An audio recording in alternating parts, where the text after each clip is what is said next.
একটা মেয়েকে জিজ্ঞেস করা হয়েছিল বিয়ের আগে আর পরের মধ্যে পার্থক্য কি। তখন সে বলেছিল, বিয়ের আগে ছিলাম বাবার বাড়ির মেয়ে, আর এখন হয়েছে শ্বশুর বাড়ির বৌমা।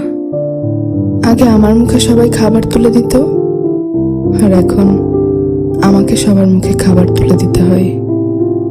আগে একটু ব্যথা পেলে চিল্লাচিল্লি করে সারা বাড়ি মাথায় তুলে ফেলতাম, আর এখন অনেক ব্যথা পেলেও একটা শব্দ করি না।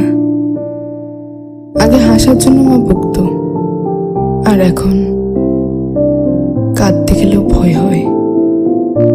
আগে একটু মন খারাপ হলেই মা বুঝে ফেলতো, কিন্তু এখন ভেতরটা চুরমার হয়ে গেলেও কেউ টের পায় না।